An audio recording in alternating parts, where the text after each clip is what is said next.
Hello, everybody. Welcome back to Fat Jocks. Thanks so much for watching. Thanks so much for listening. Thanks so much for tuning in.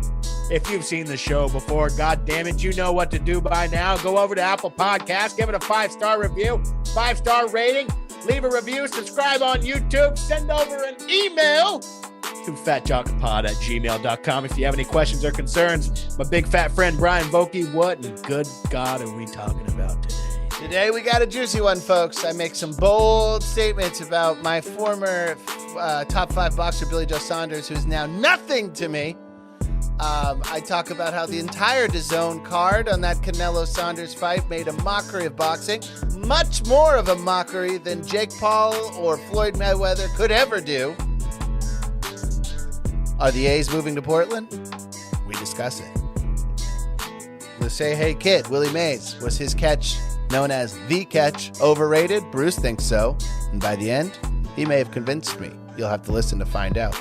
We also discuss the top 10 earning athletes of 2020. All that and a whole lot more. Enjoy the show, folks. Personal foul, 69, offense. He was giving them the business. This fat son of a bitch. He's fat. Hey, I'm just here so I don't get fined. He's fat. Playoffs? I just hope we can win a game. He's fat. I'm a man. I'm 40.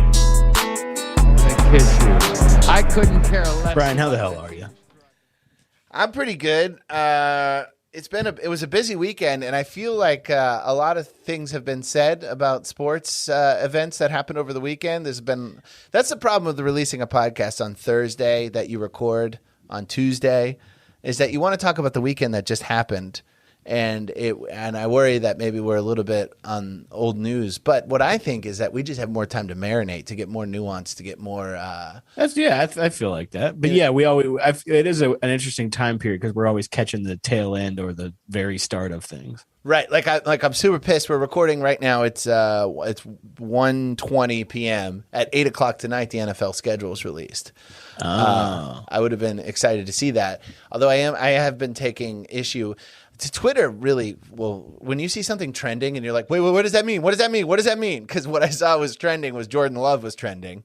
And then, and it's like Jordan Love had a hot dog today. Well, last night, it said Jordan Love, Jameis Winston were trending. And then I looked at it and everybody's like, damn, this Jordan Love, Jameis Winston week 1 opener is going to be insane. So many interceptions going to be thrown. And everybody was just talking about Jordan Love versus Jameis Winston. And I was like, is Aaron gone? Did they fucking trade him? I started freaking out. And then I'm like Googling Aaron Rodgers trade. And it's just Twitter just beating off to possibilities. It was not based on anything real. So I hate Twitter. I'd never go on it, but the heart attacks it gives me, it toys with my emotions, man. Like, I go on it for sports, and I look up that psychopath Andy Ngo's stuff because he always tells people where Antifa is in Portland whenever I got to go make a run into town. It's like Gas Buddy for you. Yeah. I literally just need to know if I have to bring bear spray with me or not. It's so funny what it's like living in this country right now, where you got to check in with some alt-right guy to figure out how to get to work, and like literally, I'm just like, I was going, like yesterday I was meeting up with like some comics and the general manager of Helium, and I was like, is there anything going on? Am I good to just kind of pass through? Which I always am, but I'm just a neurotic freak, I guess, so I'm always kind of checking just to make sure, especially if it's night. Right, and then the whole Southeast right now is like hoarding gas. There's no gas in the Southeast because of a cyber attack on the... Yeah, somebody cyber attacked the pipeline. Yeah, so like, my like sister and brother-in-law are like... they're like trying to figure out how to get on like military bases to get gas, or just trying to figure out how to get to work. Is it that bad right now, the gas stuff? They're saying that by the time this podcast comes out, there might be like 0 gas in the Southeast. Meanwhile, California just announced a like $75 billion surplus in the budget. How is that possible? I don't know. I'll tell you what, they definitely cut costs on like paving the roads and shit. Yeah. Maybe that, well, they probably did save a lot of money with shit. Like whenever they just stopped, that's partly why I moved is the lack of city services. I know, it's so funny that it's like the Lamborghini and Ferrari capital and McLaren capital of the world, and every road when you drive over it, you're like, I can't even. That's what I think. Me and you had that conversation before, where I was like, we were driving somewhere, and I was like, dude, I would be so mad if I was rich and I had to share the road with us. like, how is there not a second road by now for rich people in LA? Like, I would love that, a tiered highway. Yeah, we're just on this. Like, it's so weird that we are all just on the same road that's built like shit. You're constantly hitting and it's like fine for you and your Honda Fit, but it's like I'm driving like Ace Ventura, my windshield's smashed. I got my head out the window. Next to me is a McLaren. Like, how are we all on the same thing? Yeah, Johnny Depp's on a horse. Yeah, that's probably good for potholes, though. Yeah, for real. Yeah, so is Johnny Depp's horse a junkie? I don't know. We should get into that. Let's read that tweet real quick. Not even a tweet. It's a blog post. From the desk of Donald J. Trump. Yeah. So anybody, you've probably heard about this. The horse that won the Kentucky Derby has tested positive for an anti-inflammatory drug. Medina apparently Spirit. This guy has been in trouble for this kind of thing before, which I was reading right here. Bob Baffert. Yeah, Rick Flair. This article I have here is from June 18th of 2020, where it just says Bob Baffert grins and bears another horse racing scandal. Because I think he had some horses. Remember at the Santa Anita racetrack where we went and saw Dwight Yoakam? That's not where we saw Dwight Yoakam. That's where we parked. That's where we parked. Yeah, we saw him. Yeah, so it was right next door. Yeah, okay. Yeah. So do you remember this? Whenever they had like all the horses were dying. The horses were dying like every day for like a month. Like over 20 horses died. Eddie Pepitone I did a show with him the other day, and he was screaming about horses dying, and nobody had any idea what he was talking about. That's what the horses do in Santa Anita. They die. We were talking about that while we were waiting for the shuttle to get into the Dwight Yoakam show. Yeah, we're like, because that was whenever it was all going on. We're like, oh, dude, there's dying horses directly over this fence. I'm not sure if this is true, but for some reason in my mind, I remember there being a news article about like the neighborhood around the Santa Anita track. Is it Santa Anita? Santa Anita. Yeah, the Santa Anita track was like stinking because they were like burning so many dead horses. Jesus. I've been to that track. It's a good time. I mean, it's one of the top ones in the country. It's fun, dude. Horse racing's pretty fun. Yeah.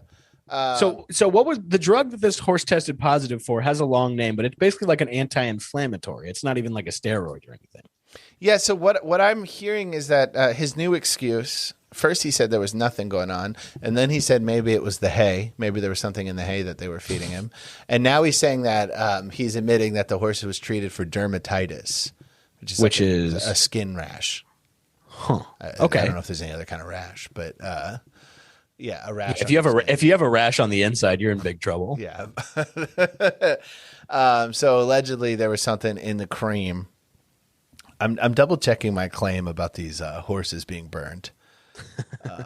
So then there was another thing in March of 2020 where federal authorities charged 27 people related to the shipment and administration of drugs designed to secretly and dangerously enhance the performance of racehorses. I mean, from what I'm told, every horse is on drugs. So 2019, the Kentucky Derby, they also disqualified the winner.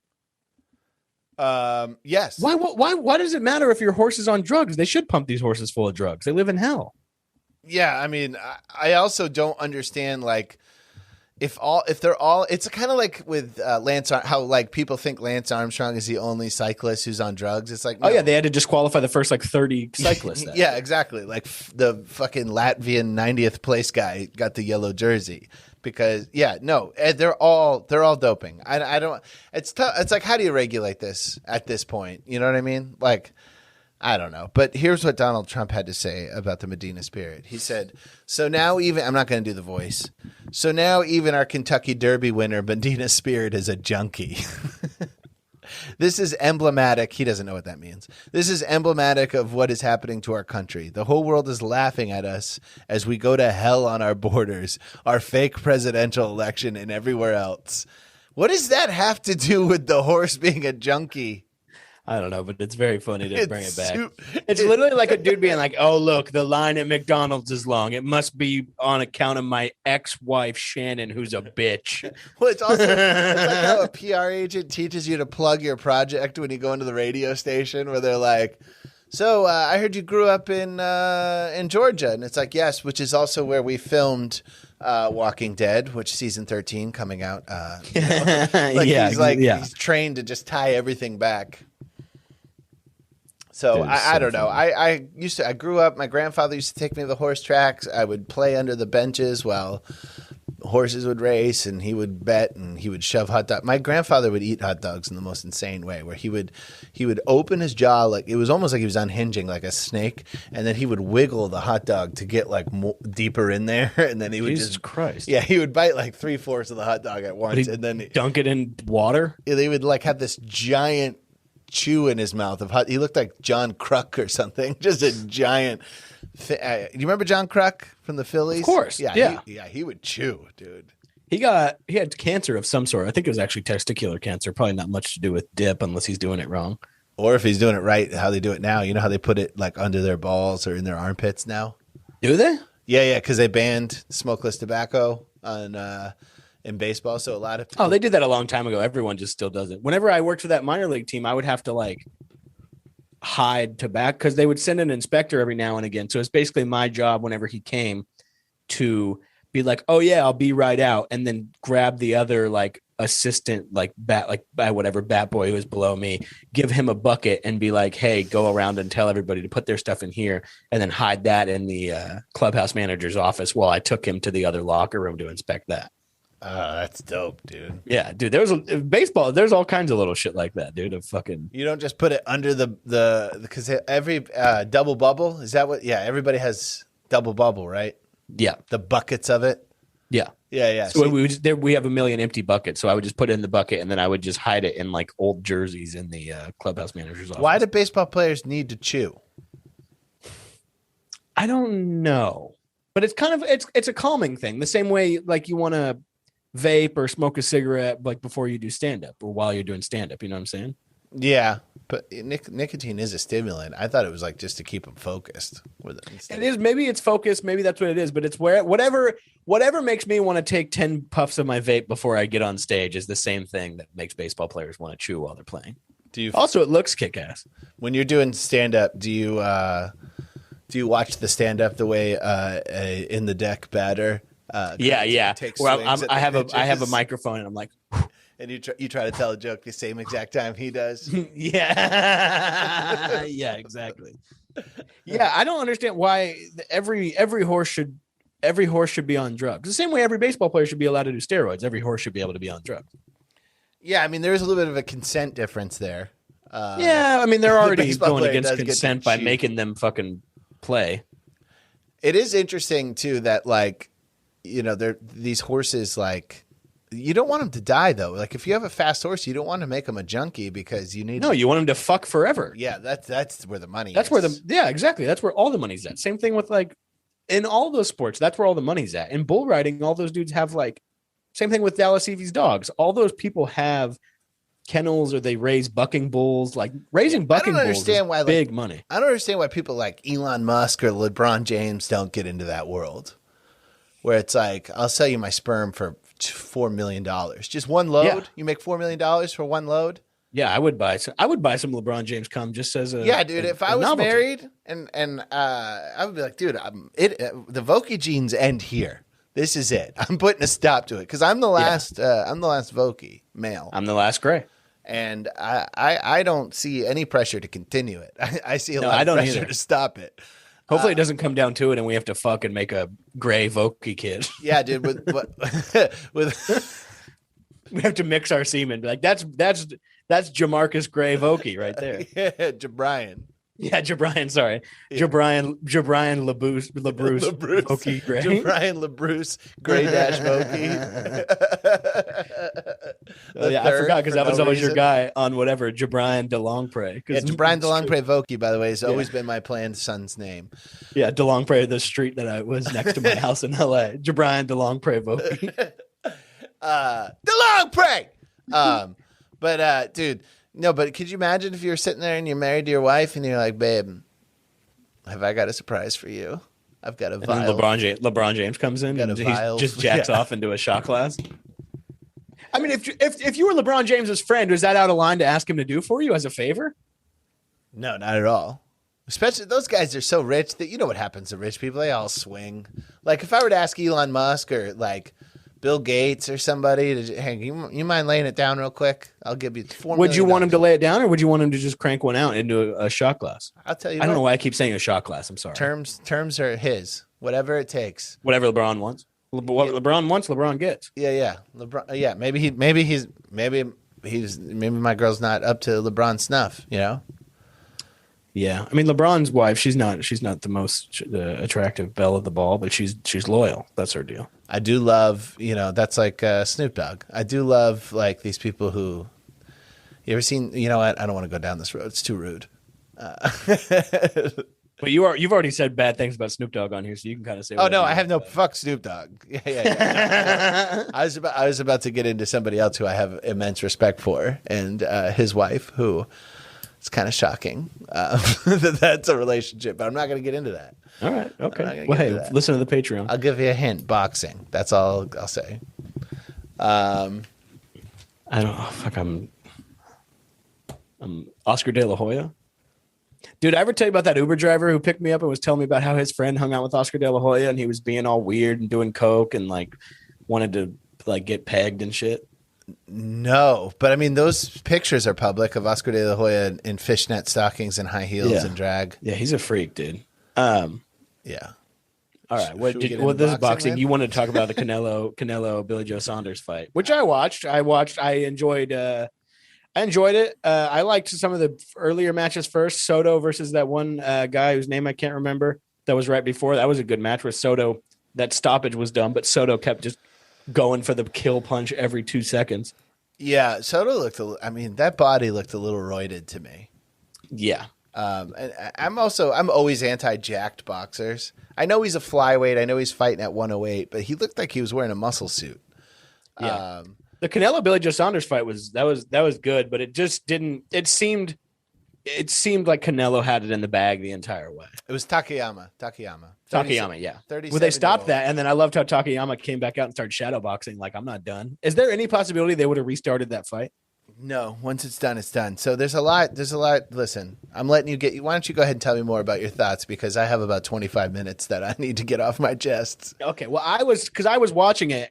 You were doing a show. I was watching the fight, and I texted you. I was like, show too. Okay, well, yeah, because I texted you. I was like, do you want to talk about the fight or do you want to wait to watch it? And you're like, I want to wait to watch it. I was like, okay, because I had texted you. It was right after it ended, and it was Canelo seemed like he was in control all the way, and I really enjoyed when Canelo started realizing he was in control all the way and just started pumping up the crowd completely. But did you see the injuries? Like what a usual X-ray of the injury that Billy? Oh, what the fuck? What the injury that Billy Joe Saunders had, that like what that injury usually looks like. Hold on one second. Sorry, my computer was. What happened to you? I'm not seeing you. I'm getting a spam call because I have my phone as a monitor right now. Oh, okay. Did I see the injuries? No, nobody has seen the injuries. No, not hit. I'm not saying have you seen his injuries. Have you seen what an X-ray of that injury usually looks like? I have, yeah. What's your point? Because I have a lot of thoughts about this injury too. I'm just loading my rifle right now. The way that injury usually looks, I'm just saying, is like the eye socket is like completely disconnected. It's fucking gnarly. Like it's like broken in half and like hanging off the face. What do you mean by usually? What they're calling this injury, I've seen X-rays of what other of this exact injury looks like. Yeah. And it's very gnarly to look at.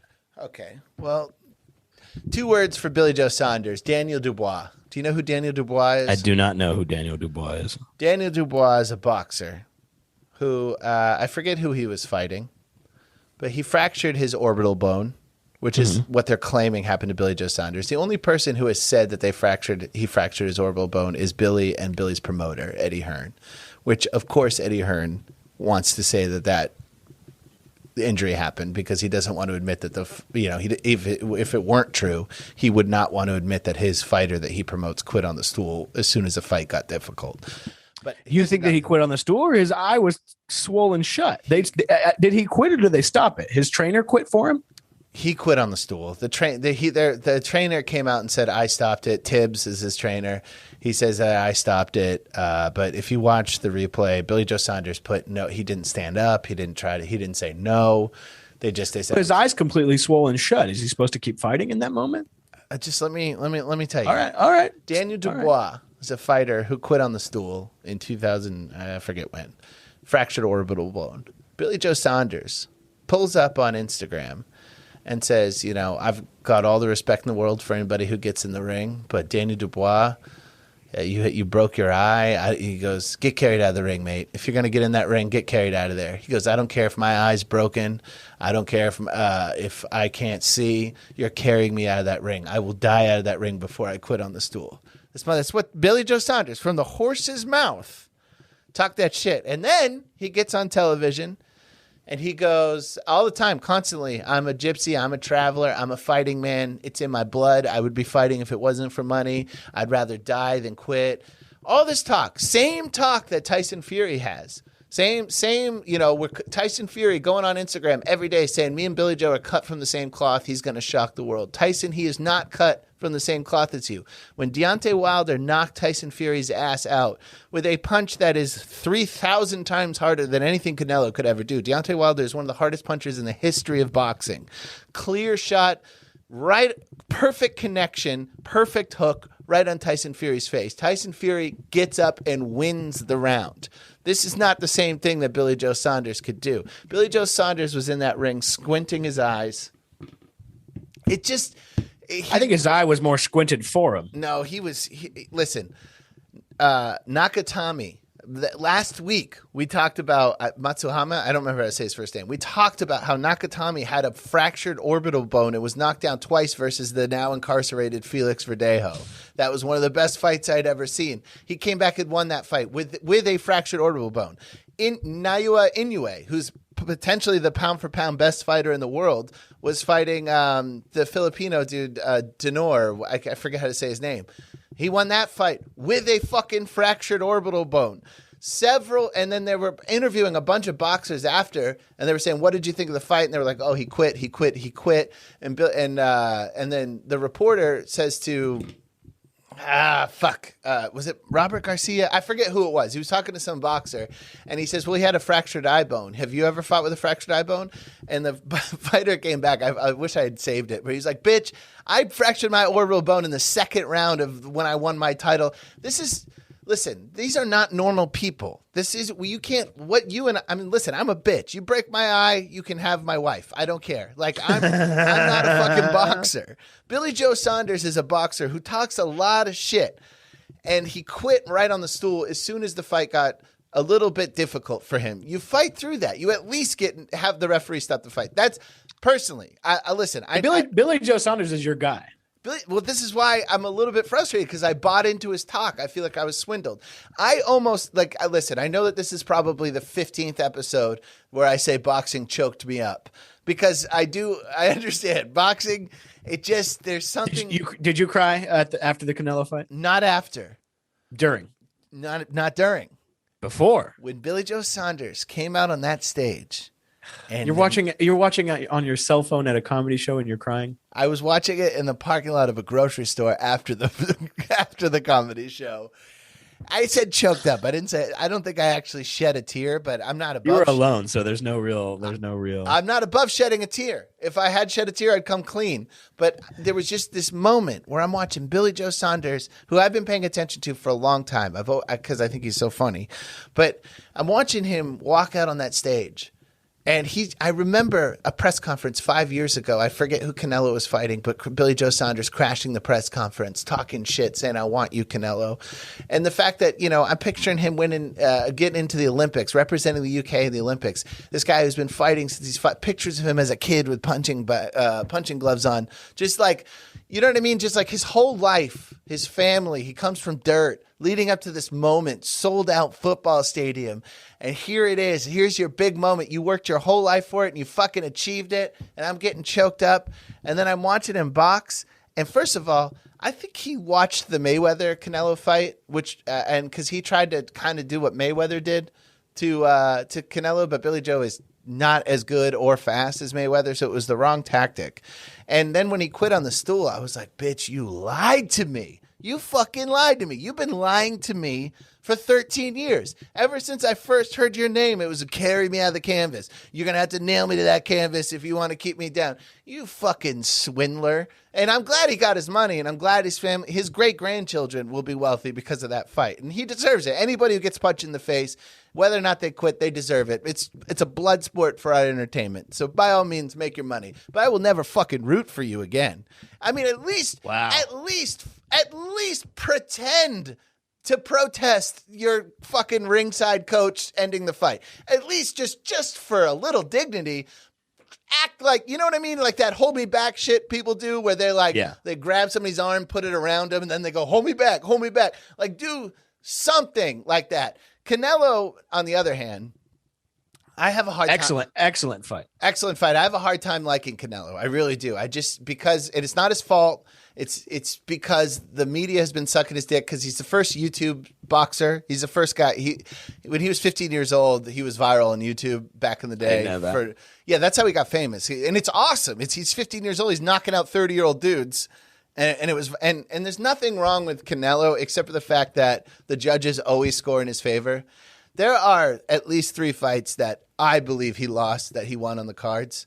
Well, it's kind of with Mayweather. If you want to be the champ, you got to beat the champ. Where people have given Mayweather good fights, but they haven't convinced the judges enough that they really. It's hard to beat the champ. I don't know. You know what I'm saying though. It's hard to beat Triple the champ. G, when you watch Triple G1, and I'll show you. I have a DAZN subscription. I will send you my password, and you will sit down. And you will watch that fight, and there is not one reasonable person in the world who can. That is more of a golden goose situation. That's more of this guy makes all the money. Triple G 100, and Canelo is the best in his weight division right now. He's going to destroy Caleb Plant. I even think he beats Benavidez, who everybody thinks he's ducking. But what I'm saying about Canelo was Benavidez the guy who came into the press conference? No, that's after? Boo Boo. That's Demetrius Andrade. I loved it. Canelo's like, "You'll get the fuck out of here." Yeah, Canelo goes, "Payday, payday, payday. You want payday? I know. This is my night, motherfucker." Yeah, you're a horrible fighter. Nothing Canelo said was wrong. Canelo will whoop the shit out of Demetrius Andrade. I loved that. Yeah, I like that he's got away from Golden Boy and that he's showing his personality more. I liked that he was hooping up the crowd. I thought that was cool. But that fight, by the way, a lot of people were saying it was closer than it was. And I've watched it twice. And what I realized is that Canelo had enough of Billy Joe's shit. Do you know about some of the behind the scenes things? Like his team drew mustaches on Canelo on all of the posters around the hotel. And anytime Canelo or anybody on Canelo's team would walk through the hotel, Tyson Fury or some other somebody in Billy Joe's camp would just be singing, "There's only one Billy Joe. There's only one," everywhere they went. And then Billy Joe Saunders was making comment about, like, I think he was alluding to steroids. A lot of people took it the wrong way, but he was saying that Canelo's been eating a lot of Mexican beef. And there's just like a lot of people saying he's sucking dick. No, I think he was just saying that it's tainted meat. That it's like because they're like a poor country. FDA, or whatever. blah blah blah. Yeah. So I think Canelo was just like, fuck this motherfucker. I'm gonna kill him. And when I watched the fight the second time around, what I realized is that Canelo loaded up on every single punch he threw. He did not give a shit about winning rounds. So yeah, maybe Billy Joe won a couple rounds like with boxing or whatever, but Canelo was like, that's not the fight. Yeah, it was. I was going to say that too because it was very similar to that Soto Yakamori or whoever fight right before, where Soto was just. That's kind of a Mexican boxer thing usually though. Don't Mexican boxers really just a lot of times go for the big punch? Right, but Canelo is a slick defender. Like he can box. Like if you watch the Callum Smith fight, he just boxed. He can do whatever he wants. He's really, really fucking good. He's not. Yeah. To me, I'm not in awe of him, but he's really good. But I do want to say this though. That whole card was a disappointing night, and it was really frustrating because DAZN, I like Eddie Hearn. I think he's one of the better promoters out there. But everybody's complaining about how Jake Paul and Logan Paul are ruining boxing, and Floyd Mayweather's making a joke out of boxing. And I did think it was a little annoying but I did think it was funny. I did think Jake Paul grabbing Floyd Mayweather's hat was funny as fuck. He got the fucking piss beat out of him for that, dude. The whole thing is funny. Now he's on Instagram being like, "Oh, I'm worried Mayweather's going to hire people to kill me. I have 24-hour security now." And it's I don't know what's staged and what isn't. As soon as I saw that happen, I was like, I don't think that I think the Paul brothers are way out of their element when this. These dudes who surround Floyd Mayweather are murderers. Do you know what I'm saying? These dudes, they're lucky that it was just Mayweather that smacked up Paul a little bit, and it wasn't the other fucking 9 feet tall dudes. Yeah, for sure. I mean. But you also don't know what's going on behind the scenes. I mean, it's Money Mayweather. You really don't know. Yeah, that I don't know. That whole press conference was bothersome to me. It seemed weirdly racial. Yeah, it seemed to me something. I mean, Mayweather's done his fair share of bad stuff, but there's just something about a rich. I mean, Mayweather's obviously very rich, but obviously a rich white kid being up there and be like, "You can't even read." Yeah, I mean, there's just something off about that to me. Yeah, but Mayweather, I mean, there's a difference on how they got rich. Mayweather, came from nothing. Of course, yeah. Yeah. And the Pauls, I'm sure, did not come from nothing. But yeah, no. I know what you're saying. I hate when people trash Mayweather for not being able to read. I mean, listen, as a preschool teacher who went to college for early childhood development, I've subscribed to the multiple intelligence philosophy. There are many ways to express your intelligence. Reading is not the only way. So I find Floyd Mayweather to be able to box like that, you've got to be a genius. You've got to be a genius. It's promotional genius. It's all of that. It's just there's a lot of genius behind Mayweather. But DAZN, that DAZN card, it's not DAZN, it's boxing. That card to me made more of a mockery of boxing than Logan Paul. Logan Paul and Jake Paul would not be able to make a mockery of boxing if boxing was good. You know what I'm saying? Yeah. The only reason boxing is looking bad from Jake Paul is because those are the only fights that are selling.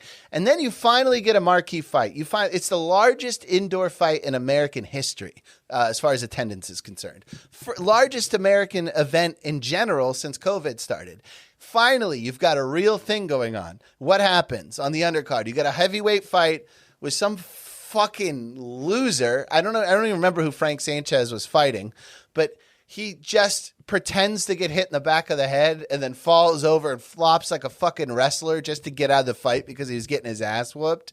And it was embarrassing and it was a mockery. Yeah. And you have this, I like boxing. You have the way that you view boxing is kind of the same way I view baseball, I think, where you have a lot of, you think it should be done a certain way, and you have it's like a gentleman's. They're basically I guess the two gentleman sports you would call them. So it's whenever somebody flops over because they're getting their ass kicked and they want to end the fight, I'm like, I would do the same fucking thing. Of course, of course. Of course, it pisses you off, and it's this, and it makes you mad, and you're you feel like it's disrespectful. But whenever I see someone do that, I'm like, absolutely, exactly. And I want to be clear: when I call Billy Joe Saunders a quitter, I don't have the balls to get in. I wouldn't even if you put giant fucking novelty gloves on Canelo, and I was there, just giant I still wouldn't get in there. Billy Joe Saunders has 10 times the balls I have. But when I'll get into that in a second. But the second fight in the undercard, where as soon as I just said his name, I fucking forget it. This is the reason why they called the fight. What was his name again?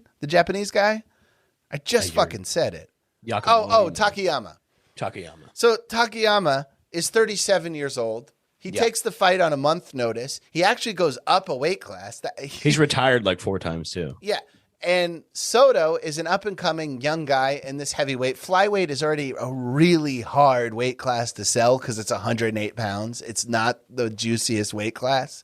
So Yeah, I don't really like lightweight boxing like that usually, but he was throwing fucking haymakers on that dude. he was, but as soon as and as the fight went on, it looked like it was over in the second round, and then the fight the wisdom came in, and the young kids started getting a little more tired, and then the middle rounds were kind of dominated by Takayama, and then.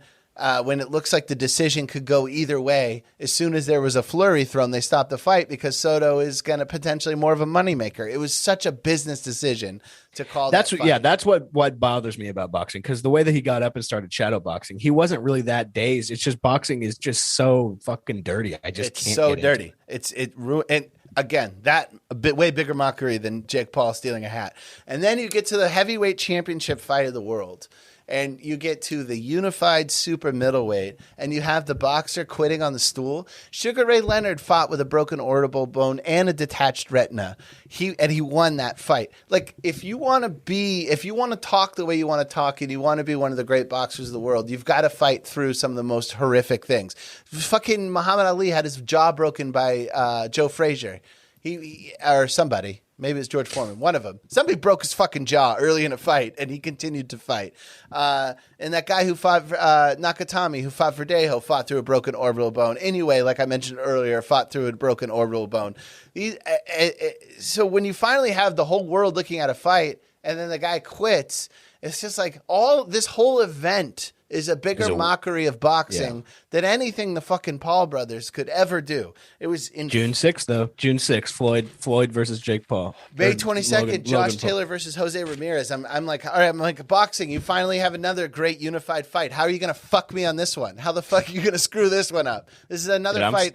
Also, it's like, I'm so sick of buying into these British fighters. Like, I like them so much. I don't know why. I just like obscure countries winning. Like North America dominates boxing. Puerto Rico, United States, and Mexico.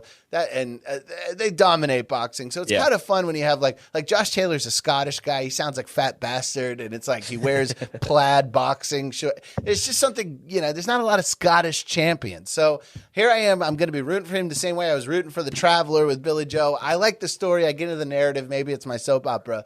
But, I mean, I don't know how many times I'm going to root for a fucking Brit boxer to just come over here and get annihilated by an American, because I'm pretty sure Jose Ramirez is probably going to whoop his ass. I'm still putting money on Logan, dude. You're insane. Dude, the odds are going to be good. I don't know what the odds are right now, but they're going to be too good to pass up. No, here's the only way you should vote on him. I mean, bet on him. I'll vote for him too. You bet on him if there's an over-under for how long the fight lasts.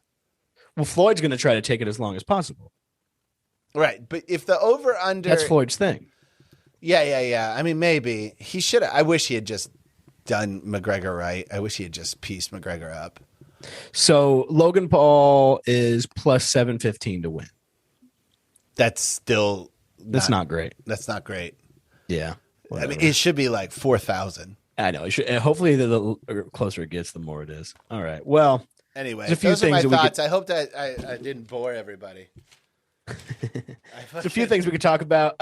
So there's Pujols stuff, dude. Albert Pujols released by the Angels, which apparently turned at the end of the whole thing, kind of turned sour, because he went into that day thinking that he was like kind of still in the lineup, still everything. So according to Bob Nightingale, put out this article saying that it kind of all turned very ugly in the end. So that Wednesday woke up having been told to be in the starting lineup. By the time the day was over, Pujols is yelling at manager Joe Madden, telling the president and the GM that he wasn't going to retire, insisting he didn't want to spend the rest of the season on the bench, blasting Madden's managerial skills and all that stuff. But he was designated for assignment, which basically means he was being sent down to the minor league, which is probably the nicest thing they're going to do for him at that point. And do you think it's less embarrassing to get designated than to get cut? I'd rather get cut. Yeah, probably. I mean, if you're a Hall of Famer, you're being sent down to the minors. That's no good. That's embarrassing. But okay, this might be kind of a rare. You're gonna put Albert Pujols on a bus? Yeah, it's not. None of it's good. And I love Albert Pujols. I think he's great. Me too. I think he's one of the best players who's ever lived. But the Angels owe nothing to Albert Pujols. Agreed. Because Albert Pujols truly has done nothing for the Angels. I mean, all his whole glory years are with the Cardinals. They've never won with Pujols. They've never won a playoff. Series? Is it a playoff game or a playoff series? I think they've never won a playoff game with Albert Pujols. No, that's not true. They definitely. They've only gone to the playoffs once, and I think that they got swept. Really? I just had it here a second ago. Yeah, no playoff wins. Declining production, 10-year deal, no playoff wins. What the fuck happened to the Angels? Because in the early 2000s, for a while they were perennials. They were flirting with the World Series like every year. And they won it. The year they beat the Series? Giants in 2002, 2003, maybe 2002. Steroid year. Yeah. They won in Game 7. Yeah, they won. Yeah, against Barry Bonds. Remember that's that video where Barry Bonds hits that like 600-foot home run in the ninth inning. Yeah. He hit and you can just easily read Tim Salmon's lips when he goes, "That's the furthest I've ever seen a baseball hit." Yeah, that the video is on YouTube. I think it's called "That's the furthest I've ever seen a baseball hit" because it just pans over to Tim Salmon in the dugout, which is like, "Holy fuck!" You can't even see where the ball lands; it just disappears into the night. Dude. He popped out in the Oakland Coliseum. He hit it in San Francisco, and then the center fielder for the A's caught it, dude. So Albert Pujols with the Angels has never hit above 300. Which by never the way, hit. But before you get any further, his career average, I believe, is still over 300, despite having like 10 years. Career average is 298, and it's probably because it's been tanked these last couple of years. With the Cardinals, he hit over 300 every single year. His last year in St. Louis, he hit 299. He's Griffey with the Reds. Yes. But Griffey with the Reds was all injured. Yeah. He would have been fine if it was that. But it's also there's all kinds of conspiracy theories about Albert Pujols. But a lot of people think that he's older than he actually says he is. Right. Because that's a popular thing among Dominican prospects is to lie about your age and say you're 2-3 years younger because that makes you more of a. I'd never heard that with Dominicans. I'd heard that with Cubans, but it makes Dominicans sense. is a very popular thing too. It's popular with all that shit of saying like I'm actually 16 when really I'm 19 because then you're 16 years old and you're fucking crushing it. Like wasn't there a big one with Dontrell Willis? Wasn't he older than? I don't think so. I think that you're mixing up Danny Almonte. Do you remember Danny Almonte from the Little League World Series? Oh, he was actually 19. Like 14, and he was throwing fucking 21 out 7-inning perfect games and shit. He's pitching at 40 feet, throwing like 120 miles an hour. Dude, the one of the best things, one of the best little like 30 for 30. What do you think Chapman reaches? What do you think Chapman is pitching at 40 feet? 110, 120.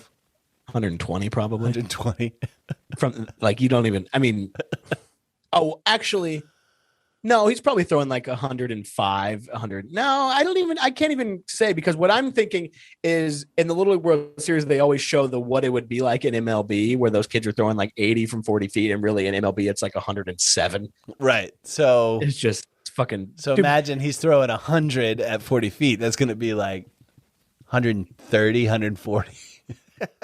Dude, I mean, I've talked to you about it before, but whenever kids were hitting puberty early and started throwing that kind of gas from 40 feet, it is fucking terrifying. It is not.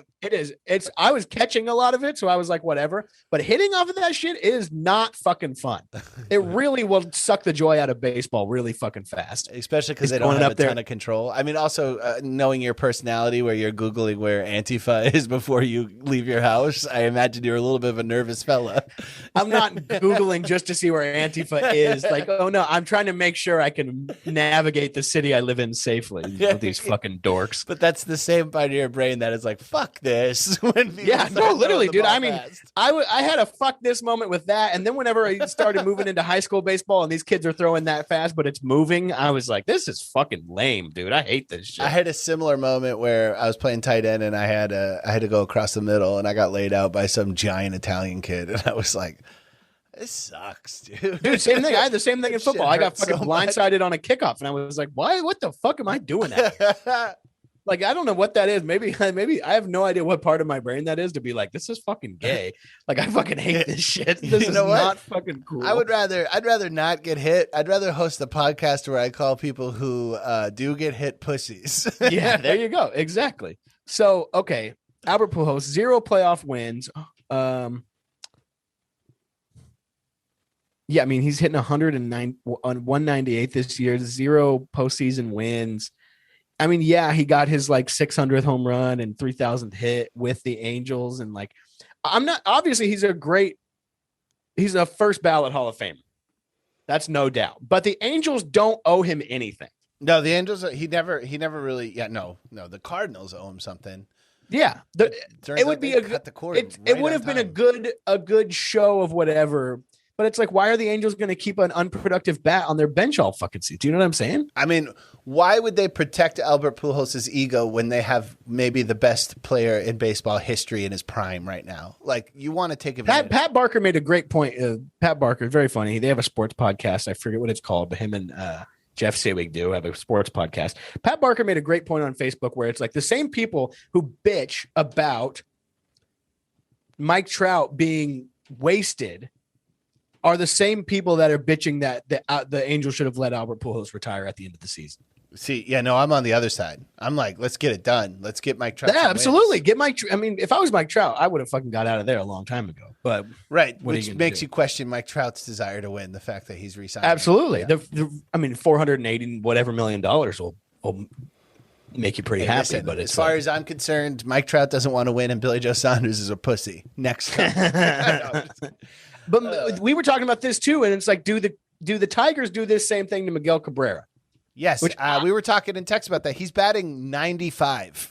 He's got it up to 141, but it's still about the same. Miguel Cabrera has been with the Tigers pretty much his whole career. He spent 4 years with the Marlins whenever he was in the middle of the beginning of his career. But Miguel Cabrera hit 299 in 2018, 282 in 2019, hit 250 last year in a 50-game season. What are you going to do? But he's looking bad this year, and he's signed through 2024. So I don't know. I don't think that the Tigers would. But Miguel Cabrera also won the Tigers a World Series, and he hit for the Triple Crown there. I don't think that the Tigers. I don't know, man. I don't know what the Tigers do with Miguel Cabrera. I don't know if they let him finish out this contract or if they let him retire. I think they let him retire. It's a different situation from the A's. The A's have Ohtani, they have Trout, they have young talent, they have people they can build around, they have potential. The Tigers just stink. Yeah, that's what I also, just about Ohtani, where it's like I feel like it's kind of normalized right now, but I don't think a lot of people do, but a lot of people outside of baseball, I don't think they understand how revolutionary of a player Ohtani is right now. Or throwback. You could go either way with that. He threw 7 innings, 10 strikeouts last night, gave up 0 runs, and then went and played right field. Yeah. It's like he's top 5 in the league in home runs. Like, it's just unreal. He's the best. I love him too. He's also a giant, dude. He's very large. Yeah. I saw him hit a home run. That was pretty fun. I went to Angels game. Fucking smacked a dinger, doggy. I'm going to an Angels game soon. We got to line up an Ohtani day. Yeah, you're right. Should I see him pitch or should I see him bat? He'll do both. I know he'll do both, but no, he won't. He hits whenever Oh, you're right. I'm sorry. Yeah, it's DH. I've seen him just hit then. Yeah, I'm wondering if I should try to catch him pitching or try to catch him batting.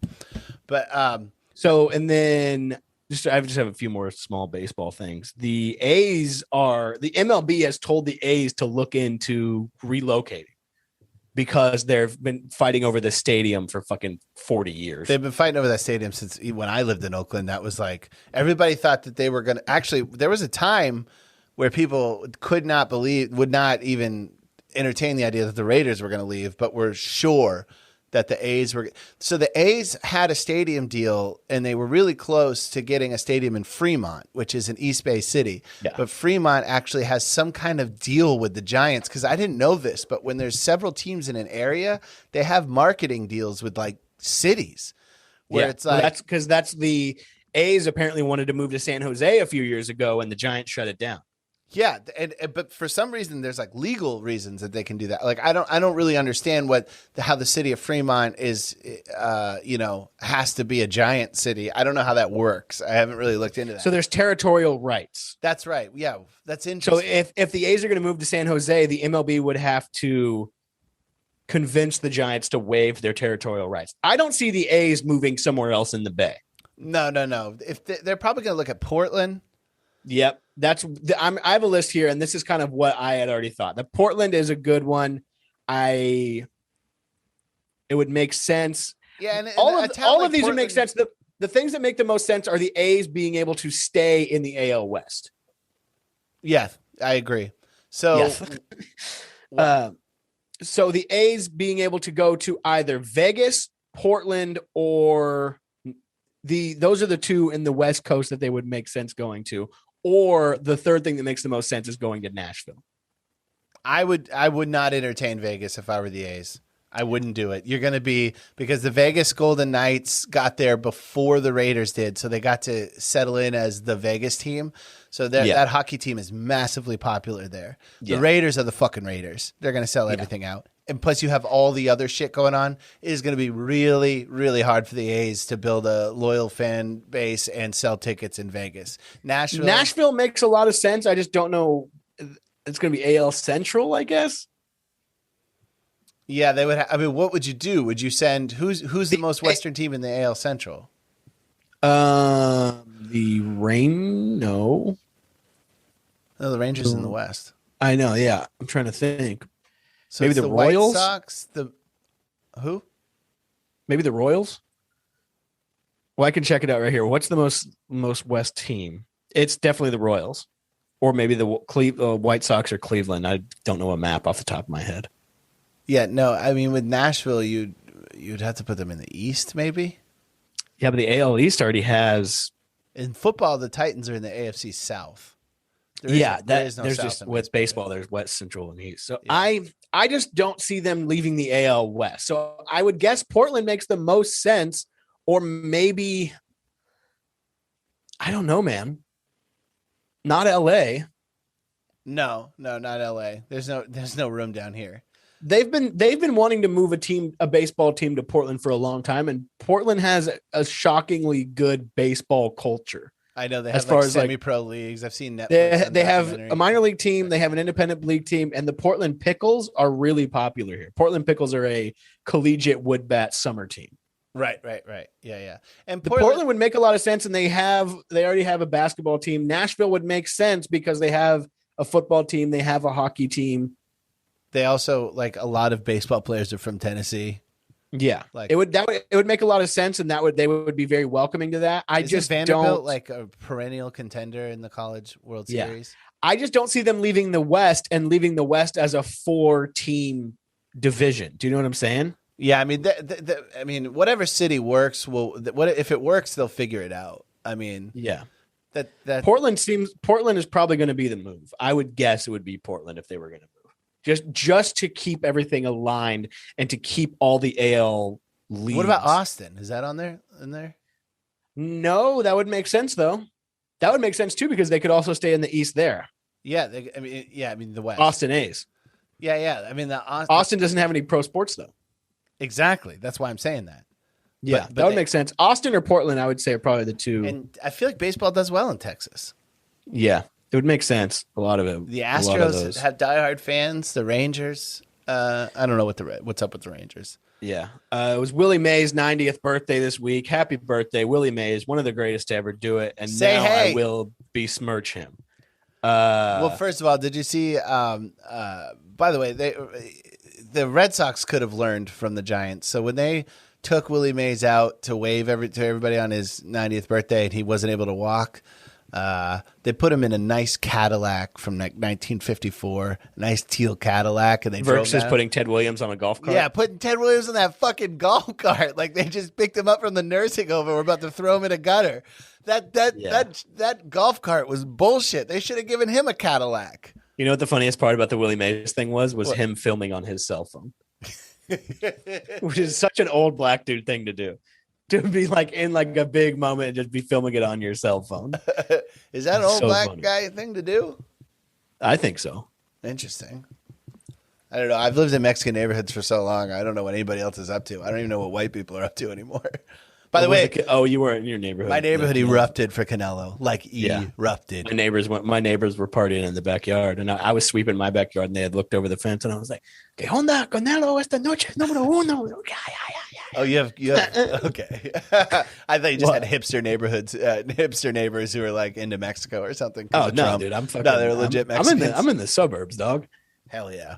All my neighbors are Filipino, Mexican, maybe Hawaiian. I don't know. There's a lot of Pacific Islanders over here. Nice. AAPIs. Yeah, a bunch of PIs, dude. So Willie Mays, people talk about this catch like it's the greatest thing that ever happened to The baseball. basket or bucket? The basket catch, the catch that everyone that calls it. This catch could not be more overrated in my. It is so fucking overrated. People make that catch every goddamn day. My father would have an aneurysm right now. Oh, put him on. Dude, call him up.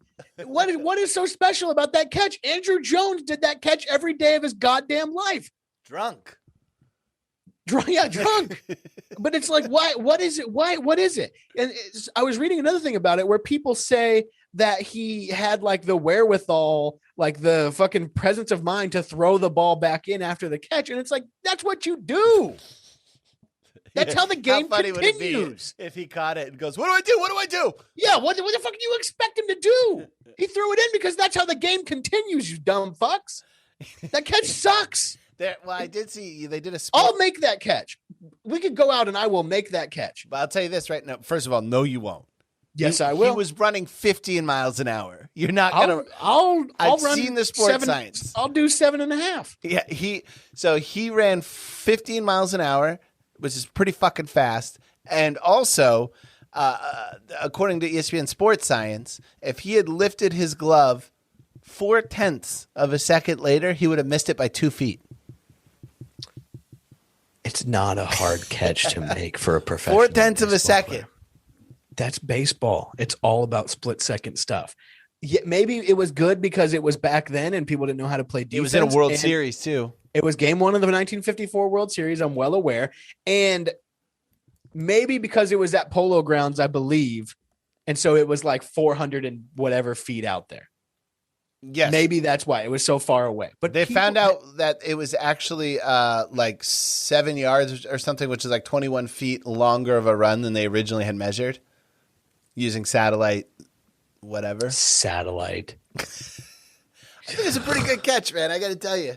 It's a good catch, but it's not like the catch. There are so many other catches. Who's in the league right now who can make that catch? Who's in the league right now that can't make that catch? Can Mike Trout make that catch? Anybody can make that catch. Albert Pujols might be the only person who can't make that catch. Miggy?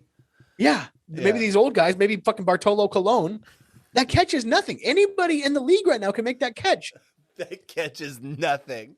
It's nothing. It's bullshit. But I don't care. You got to understand the stakes. Like, you got to understand the World Series. Cody Bellinger and Mookie Betts both robbed home runs to save the World Series last year. Yeah, but that wasn't the stakes of 1954. Recently integrated, most popular sport in the country. I agree with. But what I'm saying is, like, anybody can make a 3-pointer, but the Kawhi's 3-pointer in Game 7 against the Sixers is a little different. Yes, I'm just pushing back for fun. I know you're pushing back for fun because I know you're playing my game. This is what I do. I push back on you. You don't push back on me. The catch doesn't matter. It's not even. I love Willie Mays. I understand the stakes. I respect Willie Mays to the end of the earth. But the catch, there are a million other catches that are much better than that. Name one. Name one? Name one. You said there's a million. Name one. I mean, both of those catches that Cody Bellinger and Mookie Betts made last year, the Mike Trout robbing the home run in Baltimore, whenever that, I don't remember who hit it. I think it's Milton Bradley, whenever he caught that catch over the wall. Like he basically made that. I think it's Milton Bradley was the one who made the catch. Mookie Betts robs home run Game 7. Let's see. I'll be the judge of this. There was a home run that was robbed. It's Gary Matthews. Here, I'll show you this catch right here. This is probably in my mind one of the better catches of all time. I'll fucking share screen with you right now, buddy. Hold on, I'm watching this Mookie Betts catch. Let's see. Okay. Was that Freddie Freeman hit it? No, not nearly as good as Willie's. I'll tell you why. He didn't have to run very fast. He was just lightly jogging to it. Okay, do you have my screen right now? Yes. This is the exact Willie Mays catch, also going over the wall.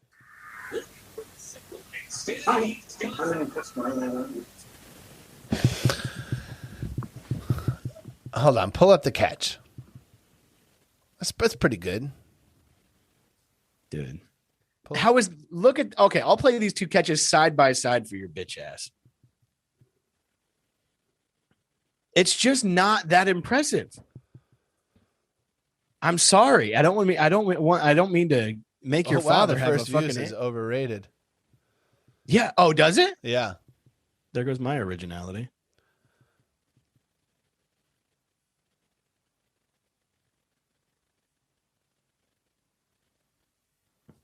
That catch is made every day. Okay. All right. Actually, in context, Gary Matthews. Look at. All right. So look at these two catches next to each other. Oh. By the way, it's got to be tough to have kid in your nickname when you're turning 90. Look at this Gary. This Gary Matthews catch is unreal. Yeah, he's about 3 feet over the wall too. And you know what? Gary Matthews is a forgotten player. Nobody knows who the fuck Gary Matthews is. Yeah, I'm autistic and I don't know who Gary Matthews is. Yeah, I have no idea who Gary Matthews is. Never heard of him. You're right. Actually, looking at those catches back to back, I'm convinced. The catch happens every fucking day. You know what's an even better catch? This is my favorite catch of all time. I'll tell you my favorite catch of all time. And I don't mean to make this a race thing, but as Jim Edmonds I know exactly which one is going to come up right here. This is the same type of catch as the Willie Mays one because he's going back, he's going over his shoulder. You're not sharing. All right, I'll share. Share. I'm sharing. All right, so here, Jim Edmonds going back over his shoulder here. Oh, that's a better catch. It's a much better catch. Look at this. He's he didn't throw the ball back. Diving over his shoulder. No, it's a third out. He didn't have the frame of the presence of mind. I would have still popped up and thrown it just for the whole thing. Look at and if he would have moved his glove by just one. Look at that. Look at that catch. Yeah, it's pretty good. I'm telling you, dude, it's nothing. All right, we're talking about getting choked up. I got a little choked up yesterday. Drew Robinson, young man, shot his eyeball out, not with a BB gun, with a real gun, because he was sad. I like the idea that there's a listener going, yeah, but was it a BB gun? No, you'll shoot your eye out, Drew Robinson, and you did. Drew Robinson, he was a prospect. I don't remember who he was, if he was playing for the Giants whenever he did it, but he was so tired of life that he decided to end his own life. And he went to shoot himself, and which I think we've talked about these kind of people before, the people who mess up their own suicide. He had a fudgy, and he shot his eyeball out. That's a tough one. He had a few whiskeys before. Yeah, but you know what? He didn't quit baseball. Billy Joe cracks his eye socket, and he can't keep going. This guy, you know what I'm saying? Drew he didn't Robinson, play a game with while he was shot. This was either last year or 2 years ago. Whenever this happened, he fucking tried to kill himself. He was just, tired of the whole thing. Yeah, we all I get it. Been there. And tried to shoot himself. Didn't do it. Finally, it's been a story. Jeff Passan has written a few great articles about this. So then he comes back and he makes a AAA roster out of opening day. So he's playing in AAA for the Giants. He has one eye. He has two eyes, I think. I don't know how good the second one of them works. But Drew Robinson, I thought it was leadoff day, but it wasn't. Let me see if I can find this. So Drew Robinson, this is yesterday. The man, Drew Robinson, and we get it right here. Drew Robinson, this guy shot out his own eye. He's, great comeback story. You don't get much more than this. Comes through here. You got my screen? Mm-hmm. Oh, why are we in slow-mo? This is Sacramento versus Las Vegas? Sacramento River Cats versus the Las Vegas. I'm not sure who. Drew Robinson takes it deep.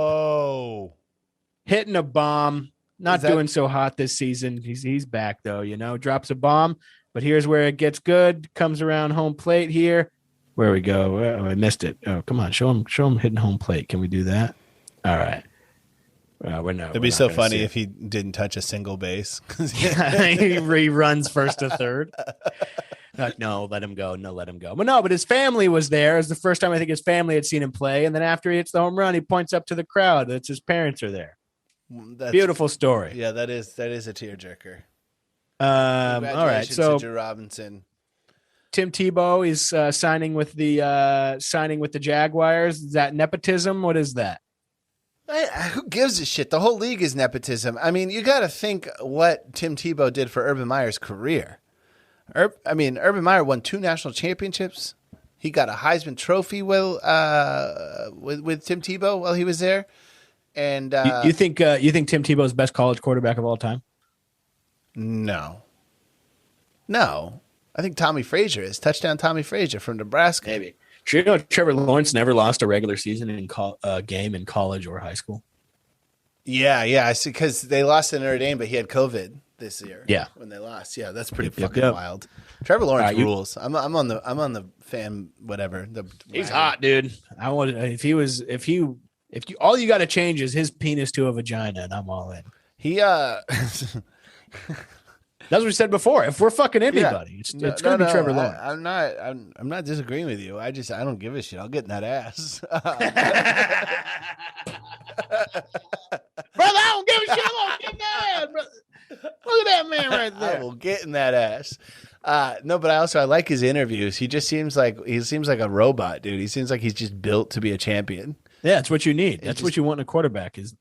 Andrew Luck. Andrew Luck was a perfect quarterback. Yeah, I don't know. I think Andrew Luck was a little bit too much of an independent thinker. I think he was a little too smart. Yeah, that's what I'm saying. Remember he retired on a whim. Yeah, and now he rides a bicycle around Indianapolis, dude. He rules. I don't know what is. I love Andrew Luck. I love Andrew Luck a lot too. He's a fucking gamer. You want to end on these Forbes highest athletes? You got anything else? Yeah. We can get to that. No, but I mean, all I need to say about Tim Tebow real quick though is that all he's getting signed for is he's getting a deal to try out. Everybody's like, all these tight ends have clawed and fight their way to try to get a chance to be in the NFL. And it's Tim Tebow's a Heisman Trophy winner. Okay, he's a 2-time national champion. He's won playoff games in the NFL. That's a lot more than these tight ends who have tried their whole lives to claw and scrape their way back. I mean, when you have that many accolades behind you in football, go ahead and try out. At least try out to be a tight end. I just don't get a lot of the complaints. People comparing it to Kaepernick, and it's does Kaepernick want to play tight end? I don't know. No, you know what I mean? Quarterback. Yeah. Well, I think the comparisons are because they both kneel. Yeah, that's true. The before it was a Kaepernick, it was a Tebow. Yeah, the Tebow kneel. So Forbes.com put out my issue with Tim Tebow, a little bit too much praying. Want you to take some responsibility. Forbes.com put out the top 10 earning athletes for 2020, which obviously this is going to be a little bit of a weird year. A lot of the money is more going to be earned in endorsements than it is on the field or on whatever you do for your sport. So what we're going to do here is I have the list in front of me of the top 10. This is a quiz, dude. Stump the Schwab. Yeah, Stump the Schwab. Now, how do you want to do this? You want me to tell you the sport they're in? Or why don't you just take a stab at who was number 1? Let's start with number 10 and just tell me what sport they're in. Okay. All right. Number 10 is a basketball player. I'm not telling you if they're in the WNBA or the NBA. They're in the NBA, though. I was going to say, I think it's pretty obvious. Number 10. How obvious of an answer is it?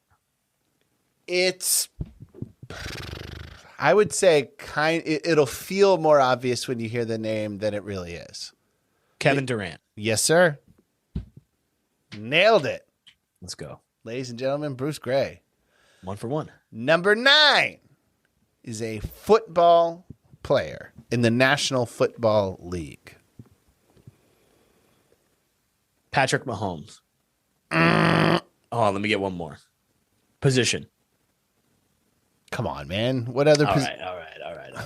You know what? Oh, Tom. I'm trying to, just because we're so far down, I'm trying to gauge who is where. I'm going to say Tom Brady, but I think he's higher up on the list. You are correct, sir. Okay. See, I'm fucking with myself because I'm like, there's no way he's this far down the list. Okay. We'll count that one. All right. 2 for 2. I'm with you. Now, number 8, I got to admit, I've never heard of this person. Okay. Which, have you ever seen the top 10 highest earning comedians? There's always that guy, Terry. Oh, yeah. Terry Fader. who's like a ventriloquist or something. To me, that this guy. By the way, when Forbes tweeted out this list, they used everybody by one name. This guy got first and last name because he has no recommendation recognition. Now I'll tell you what. I'll go so far as to say he's a race car driver, but he races in Formula One. Lewis Hamilton. How do you know that? I know that Lewis Hamilton's the best Formula One driver. I literally never heard of him. Yeah, he's a G. Most poles of all time, 100. Next guy is like 63. Wow. Yeah, never heard of him. Okay. Kiss the fucking muscles, baby. Hey, your brain's a muscle. Got to keep that shit sharp too. I'll share my screen for anybody, you pieces of shit out here who think I'm reading off the list. You clearly are not reading off the list. And why would you? That would just be boring. Number 7, not telling you if it's a man or a woman, tennis player.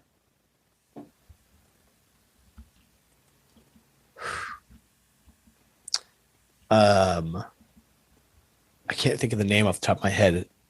Nice hair, right? Beautiful hair. Nadal. He does have beautiful hair, but that is not the man with beautiful hair. Really? Who the fuck else is playing tennis? Is that the person I'm thinking of? First of all, Nadal. I think I just have the name wrong. Nadal is damn good. He's actually a rival of this guy. Oh, fuck me. Andre Agassi's not around anymore, and he's bald. Oh, Federer. Yes, sir. God damn it. God damn it. Hey, man, I'm counting it. I think if you get it within 2 guesses, that counts. Okay. Motherfucker. Number 6 is. That's who I was thinking of. All right, go on. Sorry. You're fine. We all know what happened. Federer, Nadal, there's a D. You barely know tennis. Okay. I get it. Okay. Number 6 is a soccer player. Let me see. I don't know if this will make it easier for you. At the moment, I believe he plays in the French league. How many other soccer players are on the list? There's 3 total soccer players on the list. Okay, so this is Neymar. Yes, sir. I got him with it. Neymar, who is the third most, not only the third highest earning soccer player, but also the third most popular in social media. He has 282 million followers across social media platforms.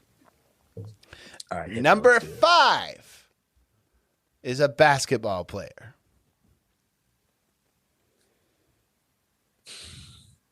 I'm gonna guess he's the last basketball player on this list. Maybe that's too obvious. I don't want to say that because I don't want to give you the sport of number 1. I don't want to. Oh, dear God.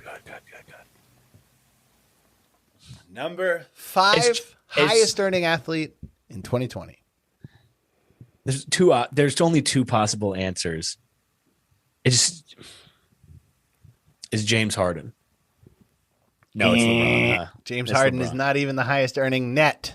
It's LeBron. It's LeBron James. See, I knew that's what it is it's like, fuck, I'm trying to save my bottom guesses, you know what I'm saying? Yeah, save your bottom. That's why I was like, is he the last basketball player on the list? Okay. Number 4, I'll give you 2 clues here. Football player. Football? American football player.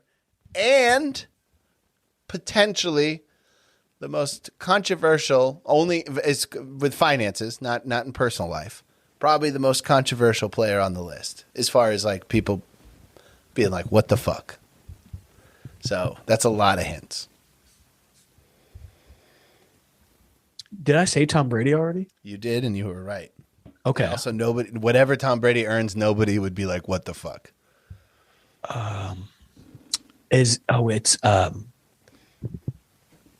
Oh, dear God. It's not the Bitcoin guy, is it? Tom Brady's the Bitcoin guy. Okay. Ooh, this is a rough one. Aaron Donald? No, sir. I'm just killing time. I'm sorry. I was like, why am I? Is it Mahomes? Nope. Interesting. How far off am I? Very far off, but you got the right position when you said Mahomes. What am I thinking? Come on. Why am I'm so far out? I don't know why I'm fucking blanking For here. the last 2 to 3 years, they've been saying pay the man. And boy. Oh, Aaron Rodgers? No, sir. Russell Wilson? Dak Prescott. Oh, Dak Prescott! God damn it! Dak Prescott, $66 million Fuck! signing bonus Yeah. as a part I of was his- thinking it was Russell Okung, the guy who got the Bitcoin. No. Number 3 is a soccer player. Is Cristiano Ronaldo. Yes, sir. Because I know that the next two, one of them is Messi. Number 2 is a soccer player. Messi. That's right. You knew that Messi made more than Ronaldo? I would have never guessed that. Yeah, dog. I had no idea. Number 1, I'm not giving you the sport. Probably one of the most famous athletes in the world, if not the most famous athlete in the world. I'm having a shockingly hard time. I'll give you this clue. Might give it away. Give me a shitty clue. I'm trying to think of the best clue I can, but I guess. What country what was he born in? Nope, can't. That's too. Okay. Now what I'll say about this person is that they have not been very successful in their field for a while, but they. Connor? Yes, sir. Really? Conor McGregor.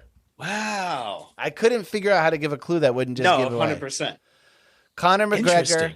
$180 million. But check this out. Whiskey. $22 million on what they call on the field. Off the field, $158 million. Beautiful. $180 million for Conor. The real moneymaker was his sale of whiskey brand proper number 12, buttressing an endorsement portfolio that includes DraftKings, the video game dystopia Contest of Heroes, and the lifestyle Beautiful. brand of Roots of Fight. You see the video where the Connor was trying to give whiskey to people in a bar, and some old man was like, "That whiskey isn't worth a shit." No, Or says something like that, and Connor just fucking slugs him. Does he really? I swear to God. Connor punched him for calling his whiskey shite. He punched this old man for calling his whiskey shite. Well, when I edit this, I'll try to find that and put it in. Oh man, damn it, dude! What would you say that was? 8 for 10? I would say, yeah, 8 roughly, or 9 for 10? Roughly, couple two guessers, but you did way better than I would have. I'll tell you that. Did Dak You know Prescott. me, dude. People are trashing Dak Prescott. damn it, Meanwhile, dude. I'm going, who the hell is Lewis Hamilton? Yeah, Dak Prescott sucks. Lewis Hamilton's the best Formula One driver probably of all time. Oh, I know Mario Andretti. Yeah. Honestly, dude, the reason I was able to get that is because of Bill Burr fucking dorks out about fucking Formula One all the time. All right. Well, thanks for listening, everybody. All right. you. Talk to you soon.